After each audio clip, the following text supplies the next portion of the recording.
et bienvenue dans les défis à petit prix. Alors comme chaque jeudi, je relève un défi que tu m'as lancé pour t'aider à cuisiner à petit prix. Bonjour Julien, alors j'espère que tu es en jambes aujourd'hui, car j'ai un sacré défi à te proposer. T'as déjà eu beaucoup de succès, mais il arrive que la roue tourne. Oui, alors compte sur moi pour puiser dans mes réserves. Très bien, alors je te propose un défi spécial Tour de France, à moins de 5 € par personne.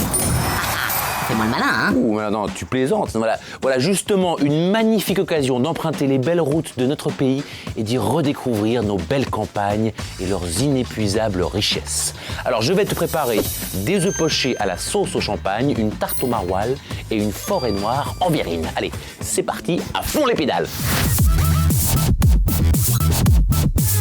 Première étape, on s'arrête à Reims et pour les œufs pochés sauce champagne, j'ai besoin de 5 œufs, 20 centilitres de champagne, un quart de salade feuilles de chêne rouge, 10 centilitres de crème entière liquide à 30% de matière grasse, 10 g de beurre d'Isigny doux, 4 muffins nature, 5 centilitres de vinaigre blanc, une échalote, une gousse d'ail, du sel, du poivre. Alors on fait revenir les échalotes et l'ail haché dans du beurre, dans une casserole, on ajoute le champagne et on fait cuire 10 minutes à feu doux. On filtre le jus et on le fait réduire dans la casserole à feu vif pendant quelques minutes. On ajoute le jaune d'œuf, la crème en réduisant le feu.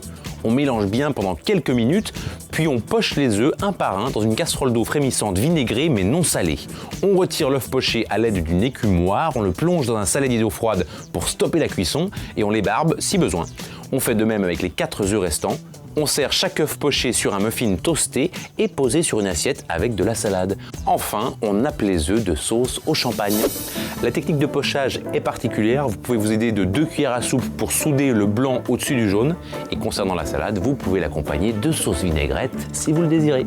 Salut Julien, je suis ravi que tu prennes la route avec nous. Je me suis placé en tête de peloton pour apprécier le spectacle.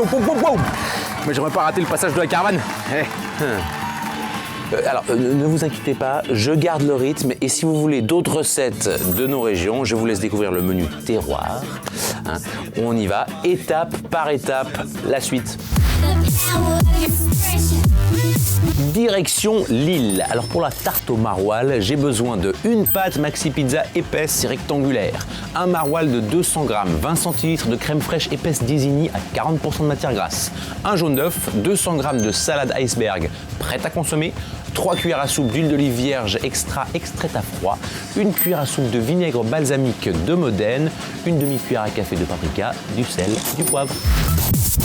On préchauffe le four à 240 degrés, thermostat 8. On déroule la pâte sur une plaque à four rectangulaire, on gratte la croûte du maroilles, on ne la retire pas, on le coupe en tranches fines, puis on les dépose sur la pâte. On mélange la crème avec le jaune d'œuf en ajoutant le paprika et on verse ce mélange sur la pâte au-dessus du fromage.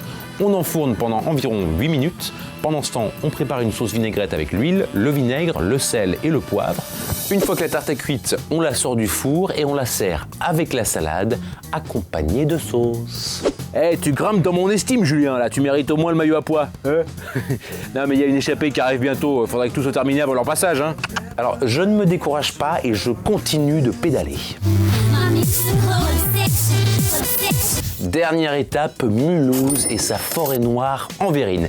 Il me faut 400 g de cerises rouges, 45 g de beurre d'Isigny doux, 2 œufs, 3 cuillères à soupe de cacao amer en poudre, 200 g de mascarpone, 10 centilitres de crème fraîche épaisse à 30% de matière grasse, 35 g de sucre glace, 3 cuillères à soupe de kirsch, 120 g de sucre en poudre, 25 g de farine, un bâton de cannelle, un sachet de levure chimique et 20 centilitres d'eau. On préchauffe le four à 180 degrés, thermostat 6. On fait fondre le beurre, on fouette les œufs avec 50 g de sucre en poudre, on incorpore la farine tamisée préalablement mélangée avec la levure, 2 cuillères à soupe de cacao et le beurre mis de côté.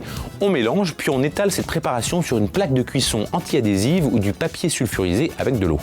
On enfourne pendant 12 minutes. À la sortie du four, on laisse la pâte refroidir. On découpe 8 disques dans la pâte de la taille de vos verrines. On fouette le mascarpone avec la crème fraîche et le sucre glace. On réserve au frais. On dénoyote les cerises. On porte à ébullition 20 centilitres d'eau avec la cannelle et le reste de sucre en poudre. On ajoute les cerises et on laisse cuire à petit frémissement pendant 8 minutes. On retire les cerises de la casserole, on ajoute le kirsch au sirop et on en humecte les disques de pâte. On réserve 4 cerises de côté et on répartit le reste dans le fond de 4 verrines. On couvre avec un disque de biscuit, une couche de mascarpone et un autre disque de biscuit.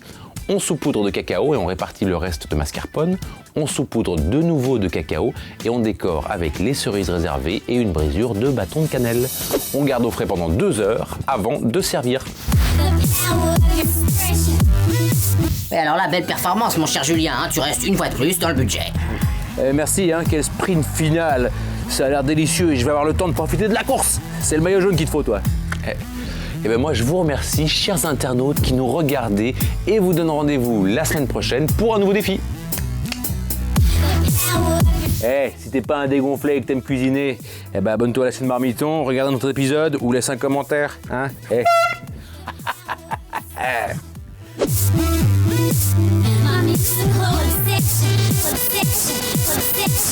You down.